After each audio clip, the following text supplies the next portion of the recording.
ஆகிய இரண்டு அமைப்புகளும் இணைந்து ஃப்ரீடம் த்ரூ எஜுகேஷன் என்ற திட்டத்தை முன்னெடுத்து செயல்படுத்தி வருகின்றன. அதன்படி கோயம்புத்தூர் வடமதுரை பஞ்சாயத்து ஊராட்சி ஒன்றிய தொடக்கப்பள்ளியில் 5 வகுப்பறைகள் கொண்ட புதிய கட்டிடங்கள் கட்டப்பட்டன. இந்த திட்டத்தின் மூலம் ஒவ்வொரு வருடமும் 90 முதல் 100 மாணவர்கள் பயன்பெறுவர். இந்த கட்டிடத்திற்கான பூமி பூஜை கடந்த மார்ச் மாதத்தில் பள்ளி கட்டிடம் கட்டும் பணி துவக்கப்பட்டு 3 மாதங்களில் கட்டிடம் கட்டி முடிக்கப்பட்டுள்ளது. வகுப்பறை கட்டிடம் கட்டுவதற்கான மொத்த செலவு 50 லட்சம் ரூபாய் ஆகும். இந்த மொத்த செலவையும் கோவை KMGH மருத்துவமனை ஏற்றுக் கொண்டுள்ளது என்பது குறிப்பிடத்தக்கது. மேலும் முன்னணி பல்துறை மருத்துவமனையாக தரமான மருத்துவ சேவைகள் அளித்து வரும் KMCH மருத்துவமனை தனது சமூக நல அக்கறையின் வெளிப்பாடாக பல்வேறு சமூக நல பணிகளை முன்னெடுத்து நடத்தி வருகிறது. கிராமங்களில் வசிக்கும் ஏழை எளியோர் பயன்பெறும் வகையில் கிராமப்புறங்களில் இலவச மருத்துவ முகாம்கள் நடத்துவதுடன் பல்வேறு சமூக நல மேம்பாட்டு திட்டங்களுக்கு KMCH தொடர்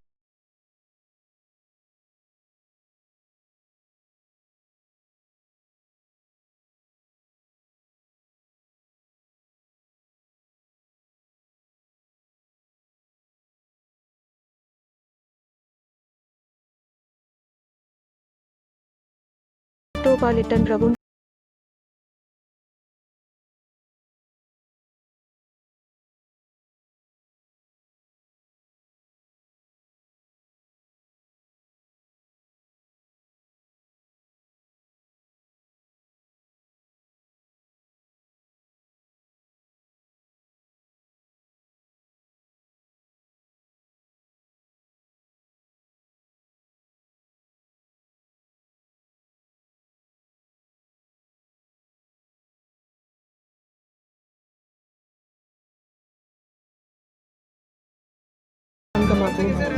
ஃப்ரீடம் த்ரூ எஜுகேஷன் என்ற தேசிய அளவிலான திட்டத்தின் கீழ் நாடு முழுவதும் பள்ளி வகுப்பறைகள் கட்டுவதற்காக 100 கோடி ரூபாய்க்கு மேல் செலவிடப்பட்டுள்ளது என்று பத்திரிகையாளர்களிடம் தெரிவித்தனர். மேலும் இவ்விழாவில் பள்ளியின் சார்பில் குருடம்பாளையம் ஊராட்சி மன்ற தலைவர் ரவி கலந்து கொண்டு KMCH மருத்துவமனை மற்றும் தன்னார்வ தொண்டு நிறுவனங்களுக்கு நன்றிகளையும் வாழ்த்துக்களையும் தெரிவித்துக் கொண்டார்.